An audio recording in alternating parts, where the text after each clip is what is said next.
Movie की शुरुआत में एक आदमी ने जमीन से एक काला टुकड़ा उठाया। अगले ही पल उसके हाथों पर पहनी गई दस्तानें पिघलने लगी। उसकी हथेलियां लहूलुहान हो गईं और ये दर्द तो बस शुरुआत थी। आने वाले दिनों में वो धीरे धीरे बेहद तकलीफ में दम तोड़ देगा। ये टुकड़ा दरअसल न्यूक्लियर कंट्रोल रॉड के ग्रेफाइट कोर का हिस्सा था, जहरीले रेडिएशन से भरा हुआ।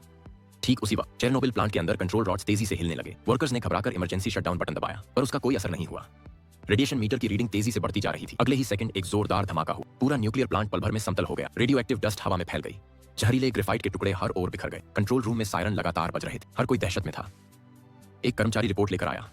रिएक्टर कोर फट चुका था, पर डिप्टी चीफ इंजीनियर ने इस पर यकीन नहीं किया।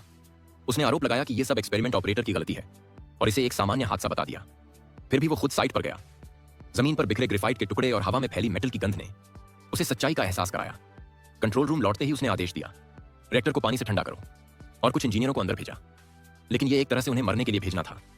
ऊपर से दबाव इतना था कि कोई मना नहीं कर पाया। इंजीनियर जब अंदर पहुंचा तो वहां का मंजर देखकर उसकी रूह कांप गई।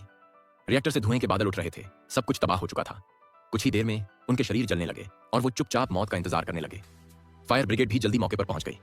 उन्हें लगा यह सिर्फ एक आम आग है, इसलिए उन्होंने कोई सुरक्षा गियर नहीं पहना। पर रेडिएशन ने जल्द ही उन्हें गिरा दिया। उनके चेहरे जल गए और वो एक एक करके बेहोश होते गए। कुछ लोग एक सेफ रूम में पहुंचे, जहां एक दूसरे पर इल्जाम डालने लगे। काफी देर बाद जाकर प्लानिंग शुरू हुई, लेकिन उन्होंने सच्चाई को छिपा लिया। सरकारी बयान आया, सिर्फ एक मामूली ब्लास्ट हुआ है। रेडिएशन 3.6 रोएंटगन से ज्यादा नहीं। स्थिति कंट्रोल में है। यह सुनकर प्लांट हेड को थोड़ी राहत मिली। उसे नहीं पता था कि उनके उपकरण की लिमिट ही 3.6 रोएंटगन थी। हकीकत में रेडिएशन बहुत ज्यादा था। घंटों बाद सरकार के कुछ अधिकारी घटनास्थल पर पहुंचे। प्लांट हेड ने वही झूठी रिपोर्ट उन्हें भी सुना दी। पर कुछ अफसरों को ऐसी और भी मूवी देखने के लिए उन्होंने खुद फायरमैन को उल्टी करते और गिरते हुए देखा। एक अधिकारी ने तुरंत कहा, स्थिति गंभीर है, लोगों को फौरन निकाला जाना चाहिए। लेकिन एक सीनियर अफसर ने उस बात को खारिज कर दिया और शहर को पूरी तरह सील करने का आदेश दिया, ताकि ब्लास्ट की खबर बाहर न फैले। यह फैसला लोगों की जान लेने जैसा था। मीटिंग खत्म हुई। तभी एक इंजीनियर ने रिपोर्ट दी, हमने 200 रोएंटगन तक नापने वाला नया मीटर लगाया है, पर हर बार वह भी फुल जा रहा है और ग्रेफाइट के टुकड़े प्लांट के बाहर भी मिले हैं। शायद कोर फट चुका है। यह सब देखकर भी प्लांट हेड ने आंखें मूंद लीं। उसे अब भी डिप्टी चीफ की बात पर यकीन था, न कि अपनी आंखों पर।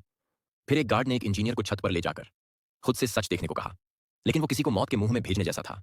जब दोनों छत पर पहुंचे तो जो नजारा उन्होंने देखा वो सब कुछ बयां कर गया। ध्यान से देखो, इस फैक्ट्री की छत से काले धुएं के गुब्बार उठ रहे हैं। हवा में कपड़ों के जले हुए टुकड़े उड़ रहे हैं। चेरनोबिल रिएक्टर कोर में विस्फोट हो चुका है, पर प्लांट हेड और चीफ इंजीनियर की साजिश ने इस हादसे को एक अनकंट्रोल हालात तक पहुंचा दिया। कोर के पूरी तरह पिघल जाने के डर से चीफ इंजीनियर ने वर्कर्स को आदेश दिया कि वो अंदर जाकर खुद कूलिंग वाटर चालू करें। कुछ वर्कर्स जैसे तैसे अंदर पहुंचे और कूलिंग सिस्टम चालू कर दिया, लेकिन रेडिएशन की वजह से उनके हाथ सूजने लगे।